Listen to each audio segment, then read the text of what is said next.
Probably one of the most commonly asked questions in the X-Type groups on Facebook and forums is which headlight bulbs should I get? One of the reasons for this is the appalling headlights themselves on the X-Type, the halogen ones at least, but also the range of bulbs that are available in the market today. So I thought what we'd do is we'd take a quick look at some of the more popular bulbs that get recommended and see which ones perform well and see which ones don't perform as well as expected. So here in Europe we have EC Regulation 37, which governs the brightness and the power of the H1 lamp. It also governs the colour, but it's actually quite flexible on what constitutes white and yellow, which we'll get into. The main crux is that at 12 volts or 13.2, which is the 12 volt system if you like when it's charging, it's allowed to produce 1550 lumens, 1550 lumens with a 30% tolerance. That's 15% either way, so it can go as high as 15% over that or as low as 15% under that. That means that a bulb can be attenuated or tuned, if you like, to either better economy, longer life, or higher brightness. It can also be tuned to different colours depending on the gas. There are provisions for 6 volt and 24 volt systems as well, but we're not going to get into that.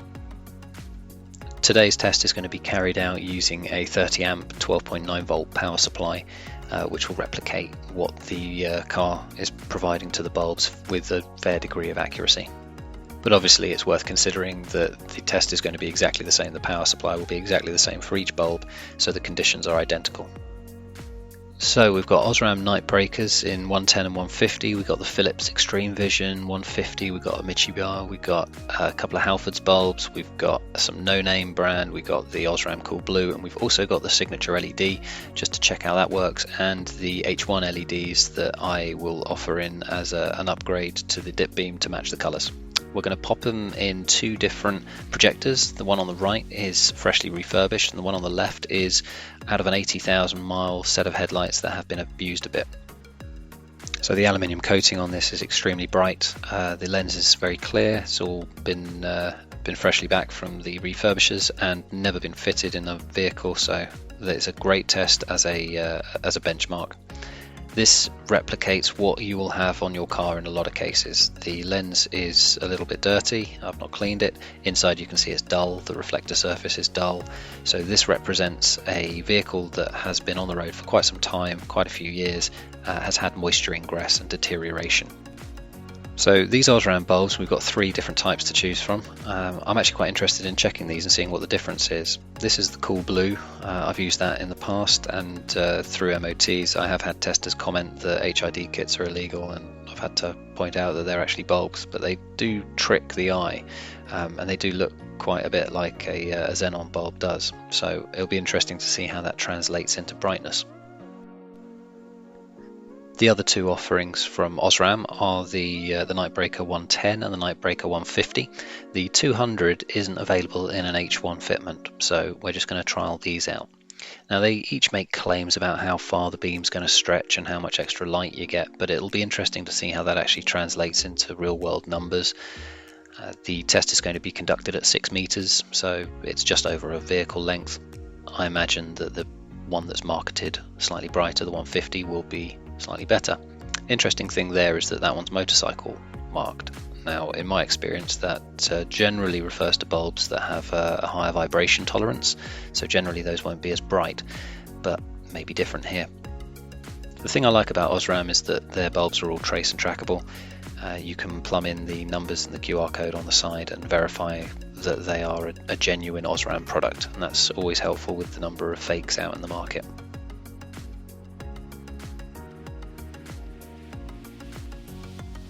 So the Philips doesn't make any outlandish claims, but it does obviously claim 150% more light or more brightness.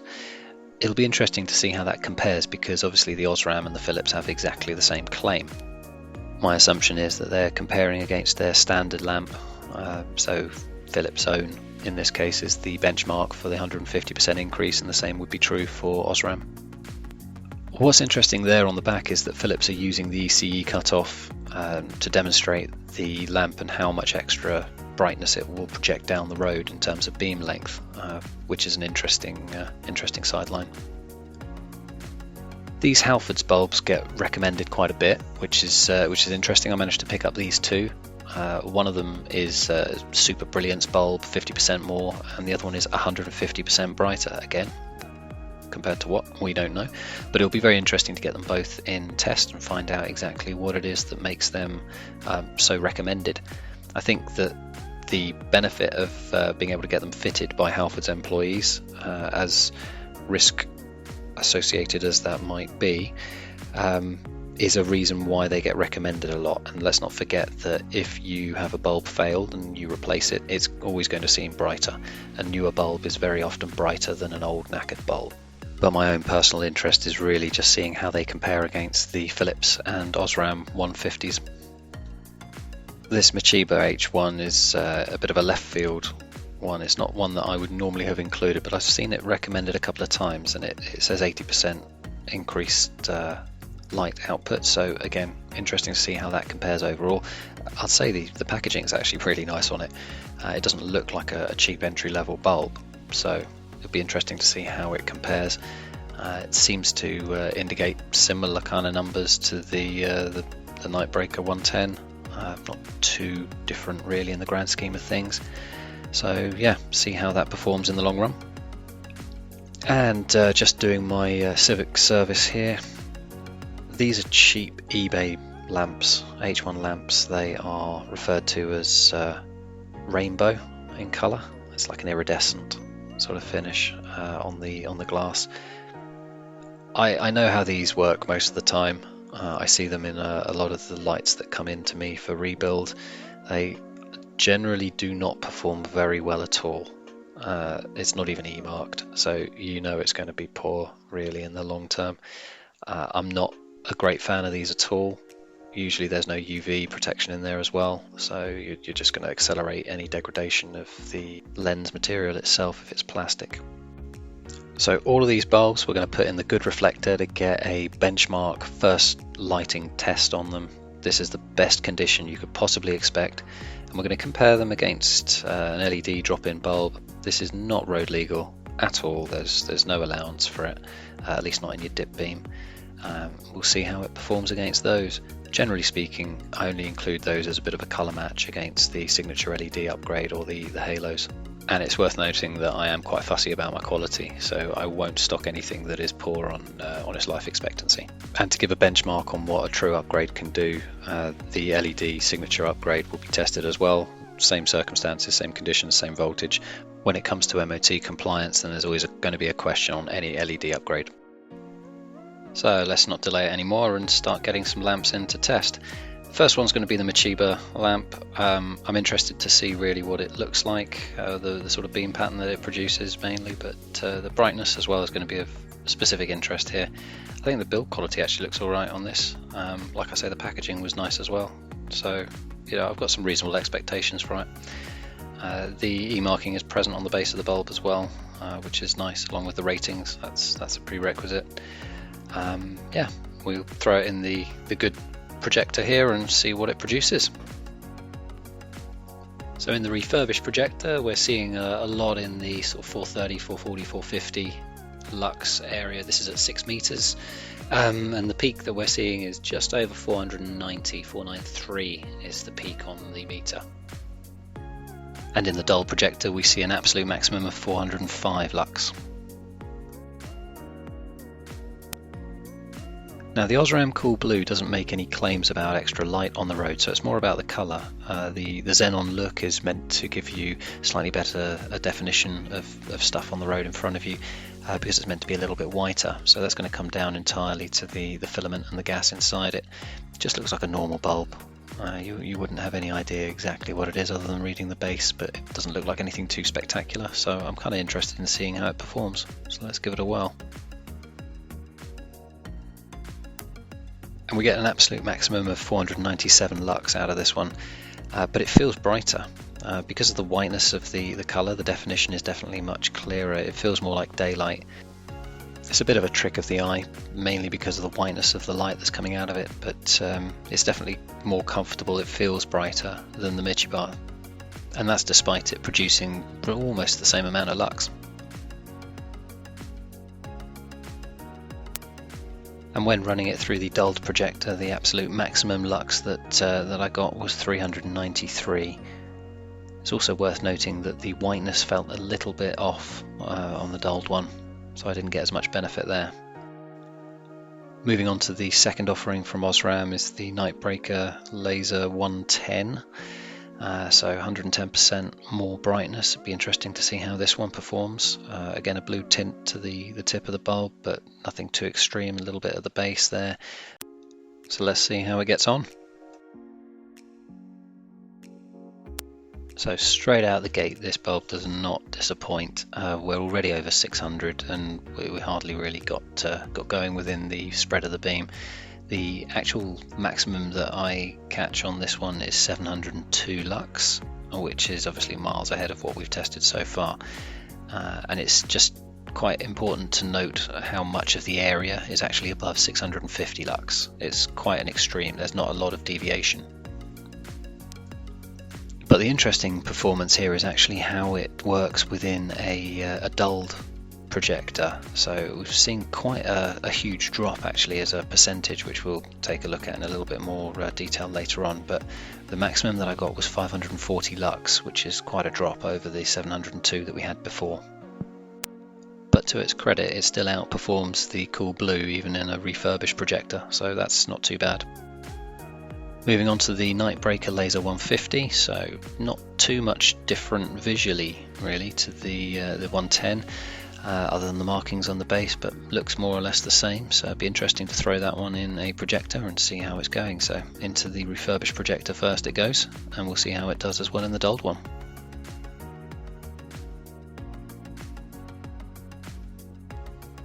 And it produces some really great results in the refurbished projector. We're above 600, way into the high 600s in most cases, and into the low 700s. We do peak at 730 lux, which is the highest so far, and really quite respectable given that it is really just a performance bulb in a refurbished projector. And although it was off to a bit of a slow start there, actually it picked up into the 500s in the dulled projector, and came in just above 600, so the maximum we saw was 607 lux in the test here.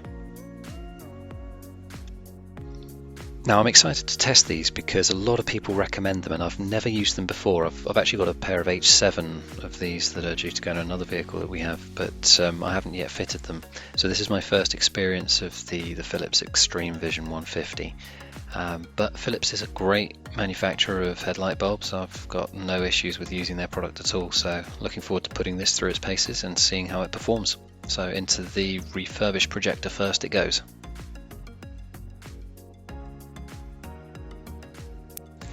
So the maximum that I got out of the Extreme Vision 150 was 692, literally just there in one hotspot. Most of the numbers that I'm seeing are between 640 and 670, somewhere around there, but it's mostly hovering around the 650 or so, which is kind of lower than I expected it to be, but it is sort of approaching the levels we were seeing in the Nightbreaker 150, but it's closer to the Nightbreaker 110. That could be reflected in the economy, the lifespan of the bulb potentially, but this is the refurbished projector, so it was a bit surprising to see it that low. Obviously in the dulled projector we are expecting to see a drop, and the absolute maximum that we're seeing here is 518 lux, which is quite a drop from the 692 that we saw in the refurbished projector. So yeah, it's more than we would see as a percentile over others anyway at the moment. So the Halfords Advanced 150% gets a lot of rave reviews, and so I'm interested to give this one a try and see how it performs. It's the only one with a silver tip on it. I'm not entirely sure what sort of impact that has on the overall ability of the lamp to produce any extra light, but let's see how it goes.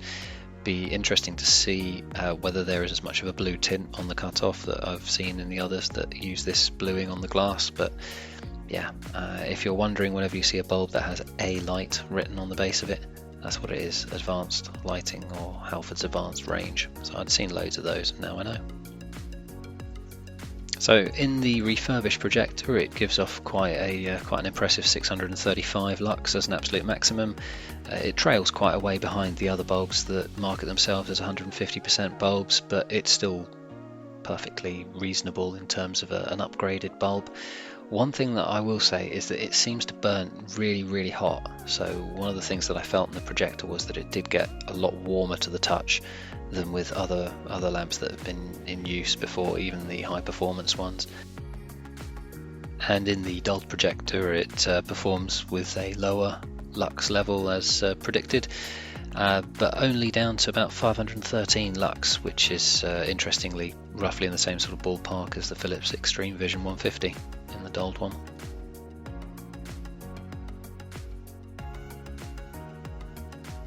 Taking a look now at the Halfords Super Brilliance one, which is a less common example but is still available. This particular H1 just looks like a standard lamp, very similar actually to the Osram Cool Blue in terms of the clarity of the glass and how it's kind of put together. It'd be interesting to see what that one produces. Obviously you can see it's marked differently, it's not got A-Light written on it, so it's not part of the Halfords Advanced range.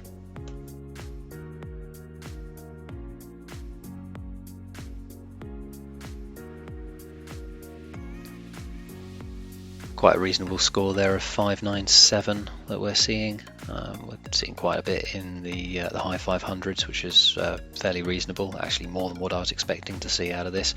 It's not quite as white a light, but in terms of its overall performance, it's actually quite respectable.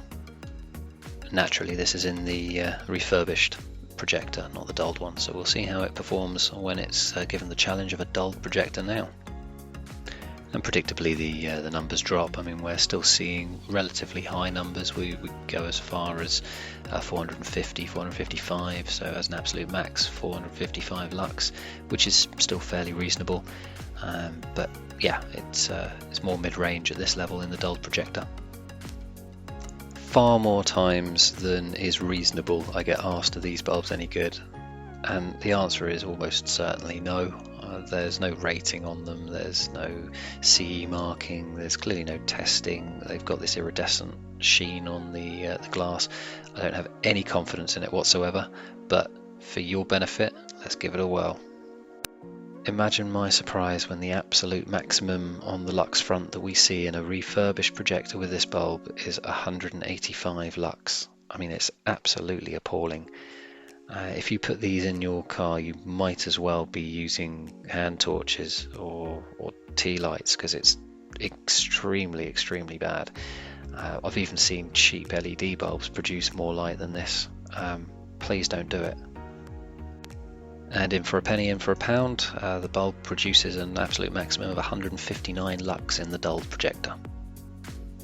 Now, to caveat this and give you some context, the only reason I'm testing this is to give you an idea of what a decent quality LED headlight lamp or bulb gives out. These are ones that I use to complement the signature LED dip beam upgrade. In terms of light output, they're not designed to flood the road, although a lot of people do buy them and use them in their dip beam. So let's test them and see how they perform. So I think the most impressive thing actually is that the way that the light is cast, it actually produces a lot more light in the near field than further afield. So it gives you the impression of producing more light. The absolute maximum that I'm getting is 393 lux, which, although much less than the other bulbs that we've tested other than the rainbow one, is still quite respectable. Certainly it's more consistent and you have less of a difference across the field of light than you do in other lamps. And of course in the dulled projector you'd expect a lower figure, and that's precisely what we see. The absolute maximum we're seeing here is 306 lux, which is a reasonable decrease on the one in the refurbished projector, so not totally unexpected. Now, I'm showing you the performance of the signature LED upgrade, not really to sell you a signature kit at all, but it's more to give you an idea of what an LED system should be performing at when it's a bespoke system, when it's something that is correctly tuned, and when it is a full projector retrofit, and not anything like a drop-in H1 bulb. And you get a massive increase in light output, nearly 2000 lux at 6 meters, and you've got a lovely white light. It is what it is. There are obviously MOT questions over these. Most of them pass without any issues at all, but if there's any concern whatsoever, don't go with this at all. It's really designed just to give you an idea of what a proper LED upgrade should provide you in terms of lighting. So you've been extremely patient with me, which I really appreciate, and now you can see laid out on a chart how each lamp compares to its neighbour. The blue line on these bar graphs indicates the refurbished projector, the orange one indicates the dulled projector. Let's be honest, most X-types are going to be closer to the dulled projector finish than they are to a refurbished one or a brand new one. So with that in mind, take a look at the top three. The top three are the ones that you should really be focusing entirely on, and they are the night breakers, the 150 at the very top, the 110 in second position, and the Extreme Vision from Philips in third, which was quite a surprising third entry. I really thought that would be second or jostling for first, if I'm honest. But the biggest concern for me is actually on that Philips Extreme Vision 150, because it shows the largest drop in percentage decrease between the refurbished projector and the dull projector. It didn't matter where I searched for it within that beam, I could not find anything higher than 518 lux, which is extreme in terms of its drop of a quarter of the refurbished level. Although I know I've given you an awful lot of data in one go, and it's only across 7 lamps here, I really think that this chart actually gives you the most amount of detail. It gives you the best case scenario, it gives you the worst case scenario.